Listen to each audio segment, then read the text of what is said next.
देख रहे हैं जनसंवाद 24x7। इस वक्त की एक बड़ी खबर आ रही है। जिला गाजियाबाद के लोनी क्षेत्र से लोनी की डीएलएफ अंकुर विहार कॉलोनी में एक बिल्डिंग में भीषण आग लग जाती है। ये आग शॉर्ट सर्किट की वजह से लगती है। भीषण गर्मी होने की वजह से आग की घटनाओं में निरंतर बढ़ोतरी हो रही है। इस आगजनी में माल हानि तो काफी होती है। ईश्वरीय कृपा से जनहानि कोई नहीं होती, लेकिन अब सवाल ये उठता है कि इस आग लगने के क्या कारण थे। वहां के स्थानीय निवासियों अनुसार, बिल्डिंग में जो परिवार रह रहे थे उनके अनुसार इस आग लगने के कारण थे विद्युत विभाग में सुनवाई नहीं होना।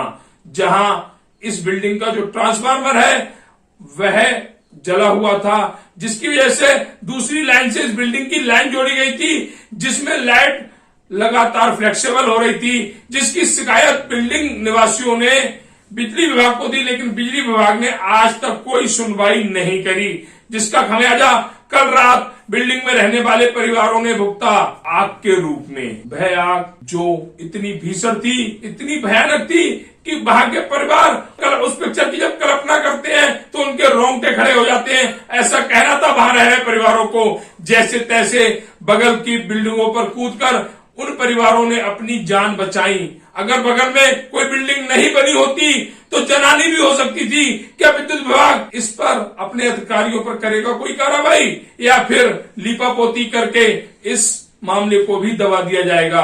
लगातार ऐसा देखा जा रहा है कि इस क्षेत्र में आगजनी की घटनाएं हो रही हैं। उसके बावजूद भी बिजली विभाग के अधिकारी अपने आप में सुधार नहीं कर रहे हैं। आग लगने के ज्यादातर कारण शॉर्ट सर्किट हैं, जहां बिल्डरों ने भी इन बिल्डिंगों को बनाने में लापरवाहियां बरती हैं। निकलने के लिए एक सकरा सा रास्ता दे दिया है। 3 दिन पहले मुखर्जी नगर में जो आग लगी थी उसमें भी आने जाने का सकरा रास्ता था, जिसकी वजह से वहां पढ़ रहे छात्रों को निकलने के लिए रास्ता नहीं मिला और रस्सियों के सहारे उन्हें कूदना पड़ा, जिसमें कुछ छात्र घायल भी हो गए। ऐसा ही डीएलएफ अंकुर विहार की बिल्डिंगों में देखा जा रहा है, जहां बिल्डर नीचे वाला पोर्शन पार्किंग के लिए लाते हैं और उसमें फ्लैट दुकानें बना देते हैं।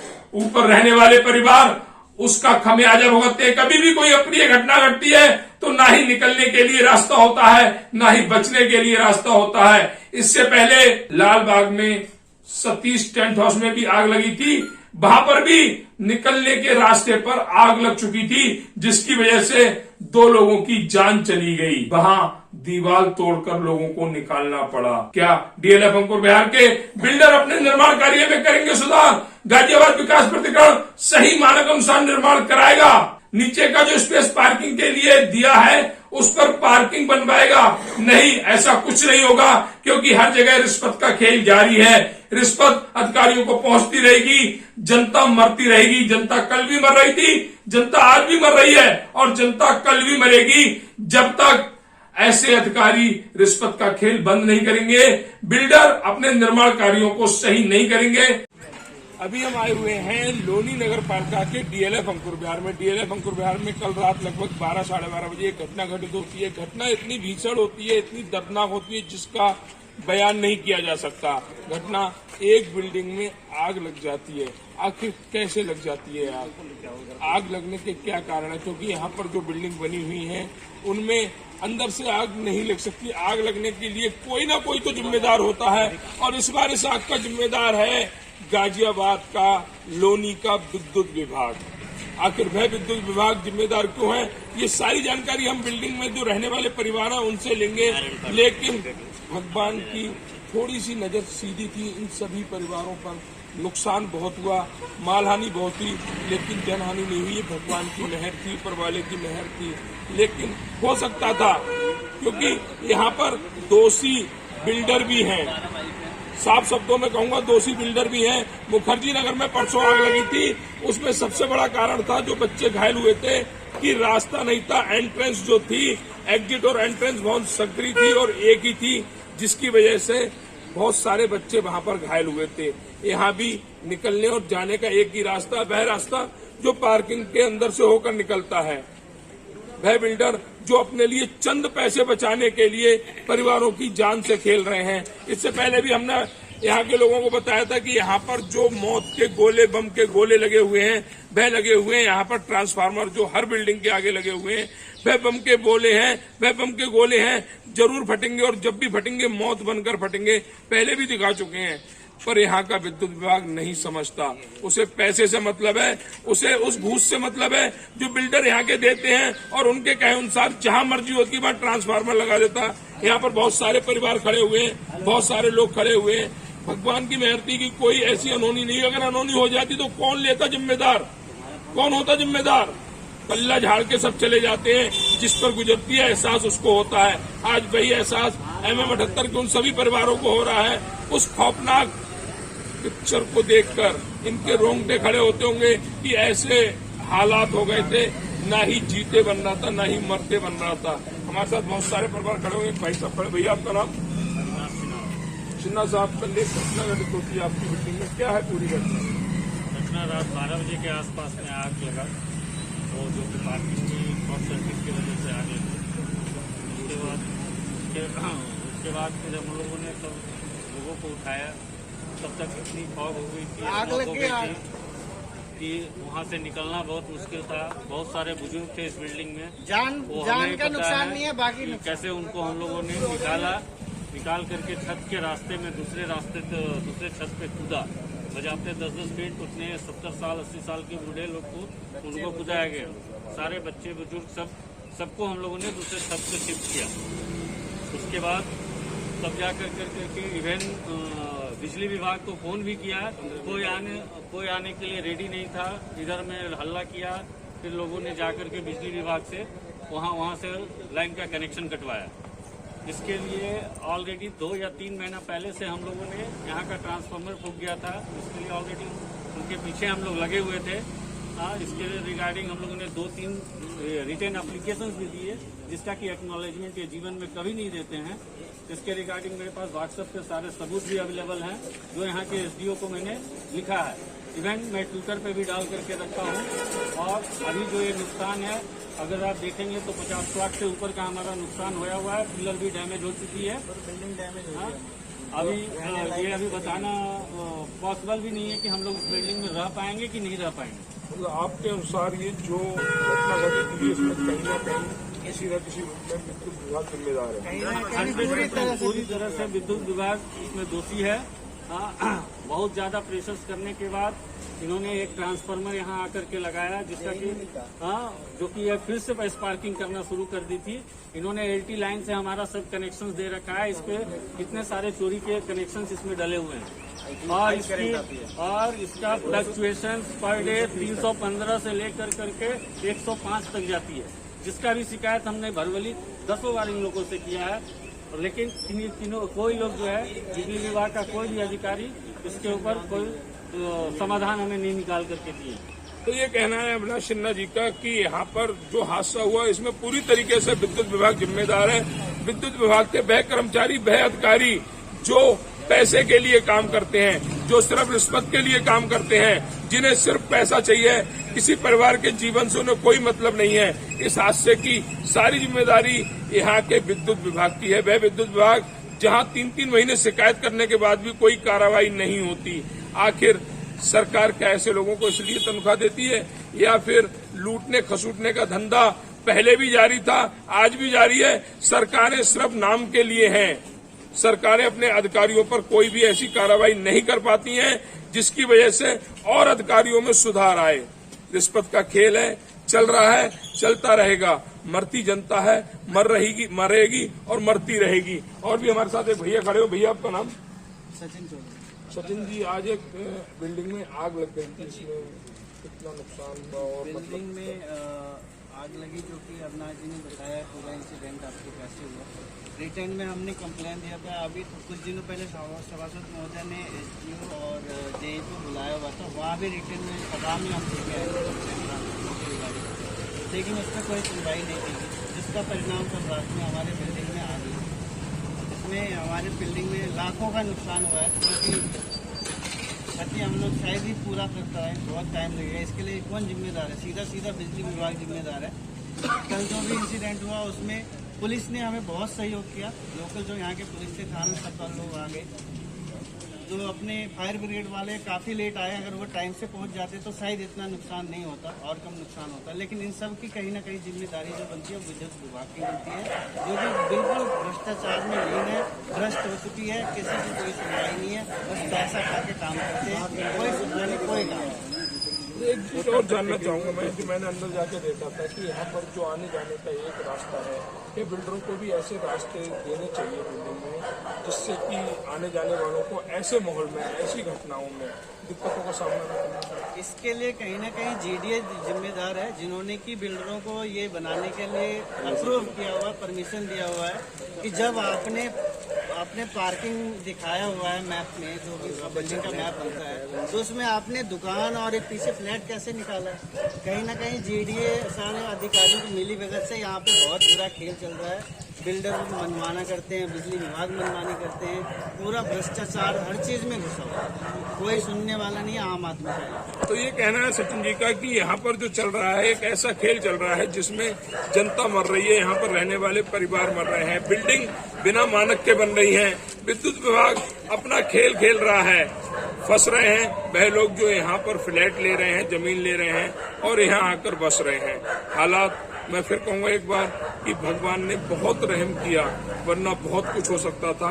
परिवारों अगर बगल में बिल्डिंग नहीं बनी कहाँ जाते, कैसे नीचे उतरते, कैसे दूसरी बिल्डिंग में कूदते। अगर खाली प्लॉट होता तो बहुत ऐसी जनहानि भी हो सकती थी, लेकिन यहाँ के विभागों को कोई मतलब नहीं है। घटना ये पहली नहीं है, इससे पहले भी घटना डीएलएफ में हो चुकी है, लेकिन विद्युत विभाग को कोई मतलब नहीं है। आएंगे, 4 बात करेंगे, एक पेपर पर 4 लाइनें लिखेंगे और चले जाएंगे, मतलब लीपा पोती करेंगे, खेल वही रहेगा। और भी बहुत सारे भाई यहाँ पर खड़े हुए, भैया पीछे खड़े हुए हैं जिस बिल्डिंग में आग लगी थी। एक बात और कहूंगा, ये जो भैया जो चेहरे दिख रहे हैं सभी लोगों के, ये चेहरे काले किए नहीं गए हैं। इस आग को बुझाने में हाथ जले, कहते हैं आग बुझाने वालों के हाथ जलते हैं, आग लगाने वालों के नहीं।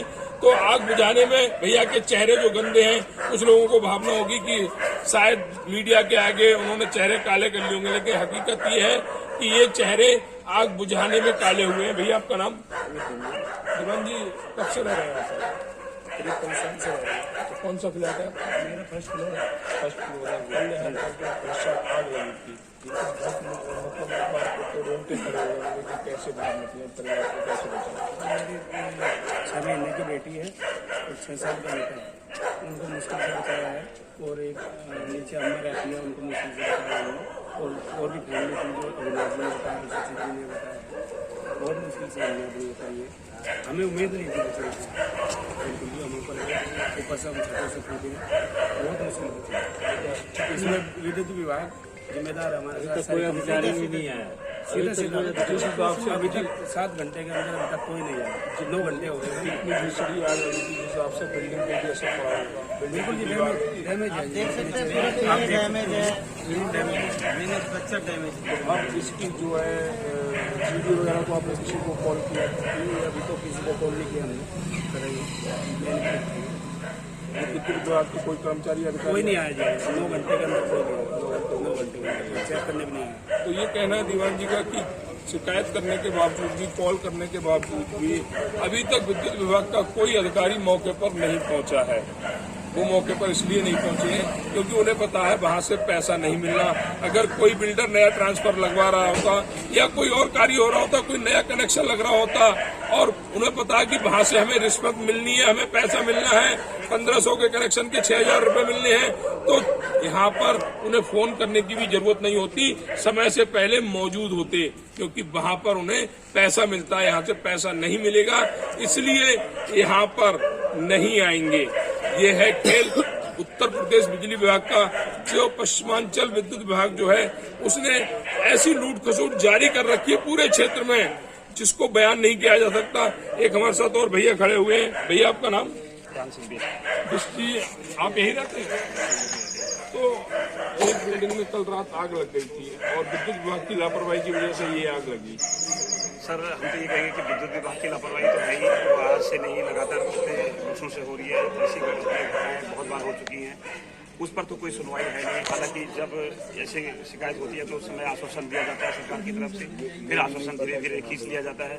तो वो परेशानियां तो लगातार यहाँ बनी हैं ही, लेकिन साथ साथ में यहाँ पर बिल्डर एसोसिएशन है या नहीं है ये मुझे जानकारी नहीं है, और अगर है तो वो क्या करता है और नहीं है तो होना चाहिए।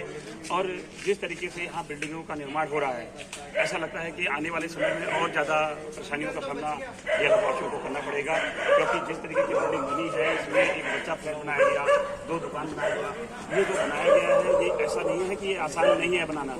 इसको पहले ये लोग पार्किंग के रूप में दिखाते हैं, और जब ये लोन बनाते हैं उस समय भी ये शटर लगे नहीं होते हैं, सिर्फ पार्किंग होती है। उसके बाद ये धीरे धीरे कार्रवाई होती है कि एक दुकान बनाई, दूसरी बनाई, किसी बच्चा फ्लैट बनाया। लेकिन आप ये बताइए कि अगर कभी आगे इसके अंदर अगर आग लगी और अगर ये बच्चा फ्लैट और ये दुकानें नहीं होती और एक फैंसी का होता, दूसरा आउट का होता, तो शायद बिल्डिंग वालों को ना ये परेशानी सामना करना पड़ता और ना इस तरीके का कोई तकलीफ ना होने के होते कि इतना नुकसान जो हुआ है।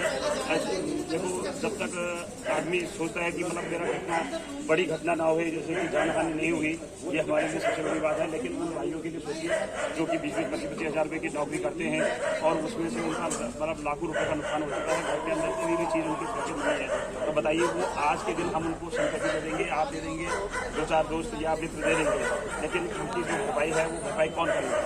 सोचने में आया कि जिस हिसाब से अगर ये पूरा स्पेस खुला हुआ होता है, यस, तो जो फायर ब्रिगेड या जो आम लोग जिन्होंने आग बुझाई उन्हें आग बुझाने में भी आसानी होती है। जो फॉग है, जो धुआं है, वो भी निकलता रहता है। इन चीज़ों के लिए हम आने वाले समय में तो अब तो आज तो हमने संकल्प ले लिया कि हम चाहे कुछ भी हो जाए, अब हम आवाज़ उठाएंगे कि जो भी बिल्डिंग बन रही है, नई बिल्डिंग बिल्डर जो भी बिल्डिंग बना रहे हैं, वो खास तौर पर दुकान अपना पार्किंग दिखाकर दुकान ना बनाए, अन्यथा उन दुकानों को सील करने के लिए हम पूरा कार्रवाई करेंगे। नीचे का स्पेस जो पार्किंग के लिए घोषित हो रहा है उसमें पूरी पार्किंग होनी चाहिए, क्योंकि ये पता नहीं, ये समझ में नहीं आता कि कैसे ये जीडीए इसको अप्रूव करती है या किस तरीके से। हम तो देखते हैं यहाँ हमने तो अपने सामने देखा है परिवर्तन पार्क में गरीब आदमी था, किसी अन्य ने उसकी कंप्लेंट करके उसका आगे की बालकनी को तोड़वा दिया, लेकिन उसके साथ साथ की जो और बिल्डिंग जो जिस तरीके की जो अतिक्रमण है जो औरों ने किया था, तो उसने ये शिकायत की कि भाई मेरा ही क्यों टूट रहा है, औरों का क्यों नहीं टूट रहा। तो उसने बोला कि तुझे अपने से मतलब रख। तो इसका मतलब बताइए क्या होता है? इसका मतलब कोई गरीब गुरूब आदमी है, अगर वो थोड़ा अतिक्रमण करता है तो उस पर तो तोड़फोड़ की जाती है, क्योंकि वो पैसा नहीं दे पाता। अतिक्रमण है उसकी और जो बिल्डर अतिक्रमण कर रहा है वो अपनी मजबूरी से करता है और वो पैसा नहीं दे पाता, तो इसलिए उसका तोड़ दिया जाता है। और अन्य जो लोग जिस तरीके से दुकानें बनाते हैं और इस तरीके से अपना कैसे कच्चा अप्रूवल लेके दुकानें बेच रहे हैं, जो बहुत मानक अनुसार तो जो भी बिल्डिंग है जीडीए से अप्रूव हो, 33% जगह छोड़नी पड़ती है अपने प्लॉट से। वो इसीलिए होती है क्योंकि कोई अप्रिय घटना अगर घटती है तो उसका बचाव किया जा सके। लेकिन यहाँ पर जो मैं देख रहा हूँ कहीं पर बिल्डरों ने जो 33% छोड़ने की बात तो दूर है और सरकारी जगह पर कब्जा करने की कोशिश की है। बिल्कुल की है। क्या कहेंगे? अब आप देखेंगे एमएम रोड पर जो भी नई बिल्डिंगें बन रही हैं वो सब 2-2 फुट बाहर निकली हुई है, और वो उन्होंने वो जगह ली है जिसमें उन्होंने नाले को कवर किया था। पहले लोगों ने, जैसे कि पहले के दुकानदारों ने नाले को कवर करके सुंदर बनाने की कोशिश की, और अब बिल्डर क्या कर रहे हैं, उसी को अपना ऊपर का छज्जा बढ़ाने के लिए, बालकनी का रूप बड़ा दिखाने के लिए अब उन्होंने अपना 2-2 फुट आगे बढ़ाना शुरू कर दिया। धीरे धीरे बढ़ते जा रहा है अतिक्रमण, और सेफ्टी पैरामीटर बिल्कुल जीरो है। कोई भी बिल्डर जो भी बना रहा है सिर्फ अपने सेल्फ के फायदे के लिए बना रहा है, और साथ में जो भी लोग इस तरीके का सपोर्ट कर रहे हैं उनको ऐसा सपोर्ट नहीं करना चाहिए। कहीं ना कहीं बाद में पछतावा करने का कोई फायदा नहीं है। जब जिस समय हमारी बिल्डिंग बन रही होती है उस समय सब लोगों को साथ आना चाहिए और सपोर्ट करना चाहिए। एक नियम और भी है कि 200 गज से ऊपर की जो भी बिल्डिंग बनती है उसमें फायर सिक्योरिटी अलार्म लगता है। बिल्कुल यहाँ पर है किसी बिल्डिंग में? कहीं भी नहीं है। हमने तो देखा कि एक बिल्डिंग देखी कि हमें 1010 उसमें उस बंदे ने बिल्डिंग बनाई, काफी मजबूत बिल्डिंग बनाई। मेरी नजरों में तो अभी तक का कोई बिल्डिंग बनी है तो एमएम 100 बिल्डिंग बनी, बहुत मजबूत बिल्डिंग बनी है। बाकी बिल्डिंगों को तो मैं देख रहा हूँ, हमारे एमएम 44 पर मैं रहता हूँ, उसके बगल में जो बन रहा है उसमें शायद 8 सूत का या इस तरीके का वो लग रहा है सरिया, और वो जो पिलर थे वो सरिया अपने दम पर खड़े नहीं हो पा रहे थे। तो बताओ इतनी बड़ी बिल्डिंग को कैसे खड़ी करेंगे? तो इस तरीके की सरियाँ हैं और आवाज़ उठानी भी चाहिए, लेकिन उनको भी थोड़ा सा समझ होना चाहिए कि अगर उनके बच्चों के साथ बजाय अगर उनके तब क्या उठाने का एहसास नहीं होगा। जो विभाग ऐसी बिल्डिंग बनाने की अनुमति दे रहा है कि उन विभागों के अधिकारियों पर कार्रवाई होनी चाहिए और अब हम सख्ती से कार्रवाई करेंगे। अब हम ये नहीं देखेंगे कि कौन पीछे है कौन आगे है, बिल्कुल हम अपनी आवाज लड़ेंगे और अनशन करेंगे, धरना देंगे। अब हम लगातार ये सब चीजें लड़ेंगे। ये कहना है ध्यान सिंह बिष्टी का कि जब नुकसान होता है तभी सभी को याद आती है, लेकिन यहाँ पर ऐसा भी नहीं हुआ है। जिस विभाग की वजह से यहाँ पर ये नुकसान हुआ है, अब भी ये घटना घटित हुई है, अभी तक इस विभाग का कोई अधिकारी मौके पर मौजूद नहीं है और GDA से अप जितनी भी कॉलोनियां आसपास है उनमें खेल खेला जा रहा है। उसमें एक खेल चल रहा है, वह खेल चल रहा है पैसे का खेल, रिश्वत का खेल। कोई भी बिल्डर बिल्डिंग बनाता है तो अपने निर्माण करने के लिए, अपने निर्माण को पूरा करने के लिए उन विभागों को एक मोटी रकम पहुंचाता है, जिसकी वजह से यहाँ पर रहने वाले परिवारों के जीवन असुरक्षित हो जाते हैं। कहते हैं कि 200 गज से ऊपर की जो भी बिल्डिंग बनती है उसमें फायर सुरक्षा बहुत जरूरी होती है और वो लगवानी चाहिए, लेकिन ध्यान सिंह बिष्टी ने बताया कि यहाँ पर किसी भी बिल्डिंग में फायर सुरक्षा सिस्टम नहीं लगा हुआ है। आखिर पैसा पूरा लेता है बिल्डर जब फ्लैट बेचता है, तो परिवारों को सुरक्षा क्यों नहीं दी जाती है। एक और भी हम खूबी बताएंगे, ये जो बिल्डिंग है ये लगभग 4 मंजिल बिल्डिंग है। अगर हम नीचे से काउंट करेंगे तो ये 4 मंजिल बिल्डिंग है। GDA के अनुसार यहाँ पर सभी बिल्डिंगें 2.5 मंजिल की होनी चाहिए। 2.5 मंजिल से ऊपर जो भी बिल्डिंग है वो अवैध निर्माण है। आखिर GDA अवैध निर्माण क्यों करने देता है? और अगर ऊपर का फ्लोर जो अवैध निर्माण कर रखा है बिल्डर ने, उसमें पूरा 80 लाख से 1 करोड़ रुपए की इनकम होती है, तो 5 लाख रुपए का फायर सुरक्षा सिस्टम बिल्डिंगों में क्यों नहीं लगाया जा रहा है? क्यों परिवारों के जीवन को खतरे में डाला जा रहा है? आखिर क्यों?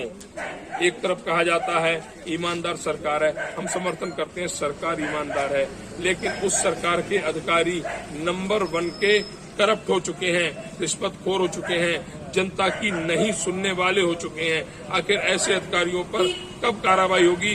कब ऐसे अधिकारियों को जेलों में डाला जाएगा जिससे कि और अधिकारियों में सुधार हो?